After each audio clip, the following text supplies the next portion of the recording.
ഇന്നത്തെ ശുഭരാത്രി കഴിയുമ്പോൾ മിക്കവാറും എന്നെ ആരെങ്കിലുമൊക്കെ ഓടിച്ചിട്ട് തല്ലാനുള്ള സാധ്യതയുണ്ട്. ഇതുവരെ ഒരു ശുഭരാത്രിയിൽ ഒരു വിവാദമൊന്നും ഉണ്ടായിട്ടില്ല. പക്ഷെ ഇന്നത് മിക്കവാറും പലർക്കും ഇതെന്താണ് ഈ സ്ത്രീ പറയുന്നത് എന്ന് തോന്നാനുള്ള എല്ലാ സാധ്യതയുണ്ട്. ഇത് ക്രിസ്മസിൻ്റെ ഒരു ഹാങ് ഓവറാണെന്ന് കരുതിക്കോളൂ.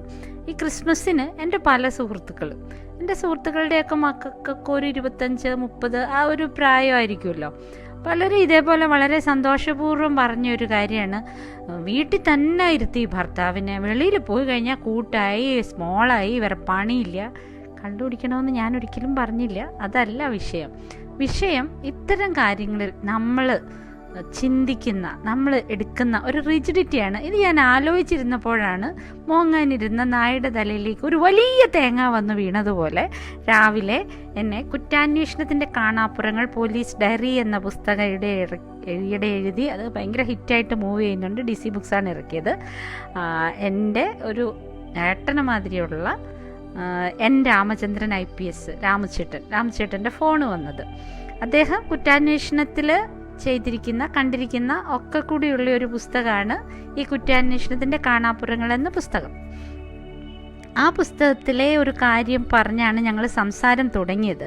അപ്പോൾ അദ്ദേഹം പറഞ്ഞ കുറച്ച് കാര്യങ്ങൾ കൂടി ആയപ്പോൾ എനിക്ക് ഈ ശുഭരാത്രി നേരത്ത് മറ്റൊന്നും പറയാനില്ലാത്ത വിധത്തിൽ അതങ്ങ് ഇതായി. അപ്പം അദ്ദേഹം പറയുന്നത്, അദ്ദേഹം ഇപ്പം അമേരിക്കയിലാണ്. അവിടെ ഒരു സിഗരറ്റ് പാക്കറ്റിൻ്റെ മേളിലും ഈ നമ്മുടെ ഇവിടുത്തെ പോലെ ശ്വാസകോശം സ്പോഞ്ച് പോയെന്നോ ഒന്നും എഴുതിയിട്ടില്ല അത്രേ. പക്ഷേ അത് അനുവദിക്കാത്ത മേഖലയിൽ നിന്നാൽ പോലീസ് പിടിക്കും എന്നുള്ള ഉറപ്പ്. അതിനെല്ലാം ഉപരി മറ്റൊരു കാര്യത്തെക്കുറിച്ചാണ് അദ്ദേഹം പറഞ്ഞത്. അതായത് അദ്ദേഹത്തിൻ്റെ പുസ്തകത്തിൽ തന്നെ മൾട്ടി ഡ്രഗ് ഡിറ്റക്ഷൻ കിറ്റുകളുടെ പ്രസക്തി എന്നൊരു ലേഖനമുണ്ട്, ഞാൻ വായിച്ചിരുന്നു. അതിൽ ഈ മയക്കുമരുന്നുകളെ കുറിച്ചാണ് പറയുന്നത്. നമ്മൾ എല്ലാവരും വളരെ അഭിമാനത്തോടെ കൺട്രോൾ ചെയ്യുന്ന, പ്രത്യേകിച്ച് സ്ത്രീകളും പുരുഷന്മാരും ഒക്കെ, സിഗരറ്റ് വലിക്കരുത്, കള്ളു കുടിക്കരുത്, ഒരു സ്മോൾ പാർട്ടി പോലും ഒരു സ്മോൾ അടിക്കരുത്, നമ്മൾ എന്ത് അഭിമാനത്തിലാണ് പറയുന്നത്, നല്ലത് തന്നെ, വളരെ നല്ലതാണ്. പക്ഷേ അപ്പോൾ തന്നെ നമ്മൾ കണ്ണടയ്ക്കുന്ന മറ്റൊരു കാര്യമാണ് മയക്കുമരുന്നുകളുടെ ലോകം എന്ന് പറയുന്നത്. അപ്പോൾ ഈ ലേഖനം എല്ലാവരും ഈ പുസ്തകം ഒന്ന് വായിക്കേണ്ടതാണ് കേട്ടോ. നമ്മൾ നമ്മുടെ ചുറ്റുമുള്ള എത്രയോ കാര്യങ്ങളെക്കുറിച്ച് വളരെ അൺഅവെയർ ആണെന്ന് ഈ പുസ്തകം നിങ്ങളെ കാണിച്ചു തരും.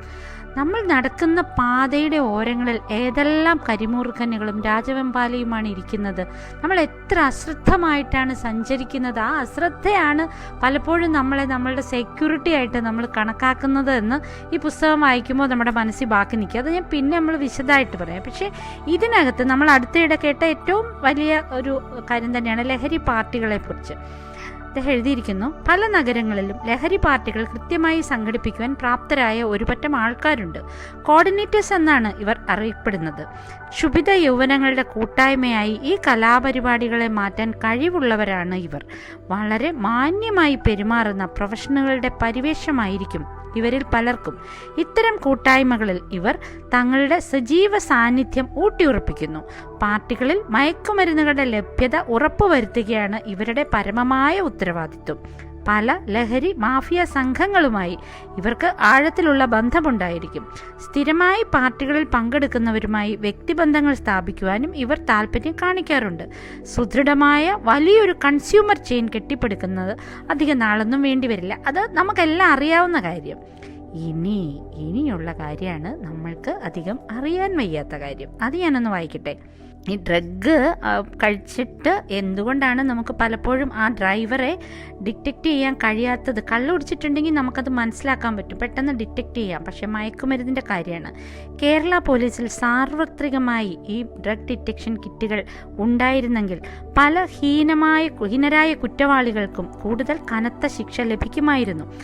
ഈ കാര്യം കേരള ഹൈക്കോടതിയുടെ ശ്രദ്ധയിൽപ്പെടുത്താൻ തന്നെ ഞാൻ തീരുമാനിച്ചു. മൾട്ടി ഡ്രഗ് കിറ്റുകൾ കാലത്തിൻ്റെ ആവശ്യമാണെന്നും കേരളത്തിലെ വൻ കുറ്റകൃത്യങ്ങളും ലഹരിക്ക് അടിമപ്പെട്ടവരാണ് ചെയ്തിരിക്കുന്നതെന്നും മറ്റ് കാണിച്ച് ഒരു ദീർഘമായ റിപ്പോർട്ട് കോടതിക്ക് സമർപ്പിക്കുകയുണ്ടായി. ആയിടെ നടന്ന പല കുറ്റകൃത്യങ്ങളുടെയും പത്രവാർത്തകളും ഈ റിപ്പോർട്ടിൻ്റെ കൂടെ ചേർത്തിരുന്നു. കോടതി ഈ വിഷയം വളരെ ഗൗരവമായിട്ടാണ് കണക്കിലെടുത്തത്. പബ്ലിക് ഇൻട്രസ്റ്റ് ലിറ്റിഗേഷനായി ഞാൻ അയച്ച കത്ത് ഹൈക്കോടതി സ്വീകരിക്കുകയും 21/3/2019 ജസ്റ്റിസ് PR രാമചന്ദ്രമേനോൻ ഈ കാര്യത്തിന് വിശദമായ റിപ്പോർട്ട് നൽകുവാൻ state police chief, excise commissioner, director health services, narcotic bureau മേധാവി തുടങ്ങി പലർക്കും നോട്ടീസ് അയക്കാൻ ഉത്തരവിടുകയും ഉണ്ടായി. അധികം പണച്ചിലവില്ലാത്ത ഈ കിറ്റുകൾ എവിടെ നിന്ന് വാങ്ങാം, കിറ്റുകളുടെ പ്രവർത്തന രീതികൾ എപ്രകാരമാണ്, സമൂഹത്തിന് ഉപകാരപ്രദമാണോ തുടങ്ങിയ കാര്യങ്ങൾ ഉൾപ്പെടുത്തിയുള്ള റിപ്പോർട്ടാണ് സമർപ്പിക്കാൻ നിർദ്ദേശിച്ചിരുന്നത്. കേരളത്തിലെ ലഹരി വിരുദ്ധ പോരാട്ടത്തിന് വിലപ്പെട്ട മാർഗരേഖകളാണ് കേരള ഹൈക്കോടതി ആവിഷ്കരിച്ചത്. സീനിയർ പബ്ലിക് പ്രോസിക്യൂട്ടർ സുമൻ ചക്രവർത്തി കേരള ഗവൺമെന്റ് ഇക്കാര്യത്തിൽ എന്തെല്ലാം നടപടികൾ സ്വീകരിച്ചെന്ന് കാട്ടി റിപ്പോർട്ടൊക്കെ കൊടുത്തു. പക്ഷേ ഇനി ഇത് കുറേ നിങ്ങളിത് പുസ്തകം എടുത്ത് വായിക്കൂ, എന്നാലേ പറ്റൂ. കാരണം ഇത് മുഴുവൻ എനിക്ക് വായിച്ചു തരാൻ പറ്റില്ല. DC അവസാനം എൻ്റെ പേര് കേസ് നടത്തും. അപ്പോൾ ആ പുസ്തകത്തിൽ പിന്നെ അവസാനം പറഞ്ഞിരിക്കുന്നത് ഇത്തരം കിറ്റുകൾ അവസാനം കേരള സർക്കാരിൻ്റെ ഇതിൽ പോലീസ് വാങ്ങിയിട്ടുണ്ട്.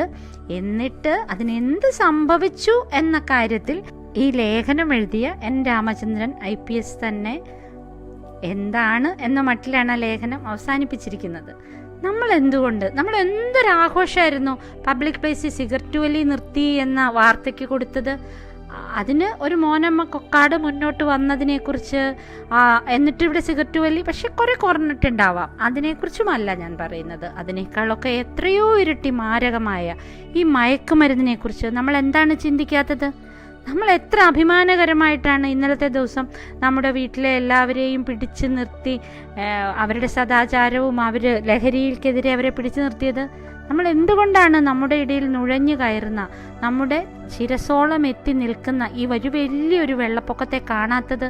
മയക്കുമരുന്നിനെതിരെ നമ്മൾ ഏതെങ്കിലും റോട്ടറി ക്ലബ്ബ്, സ്കൂള് ഒക്കെ വെറും ഒരു ബോധവൽക്കരണ പരിപാടി മാത്രമായി നിൽക്കുന്നത്. ഇത്ര ഒരു വലിയ വിഷയത്തെ മാധ്യമങ്ങൾ ഉൾപ്പെടെ നമ്മൾ ഉൾപ്പെടെ ആരും ചിന്തിക്കാത്തത്?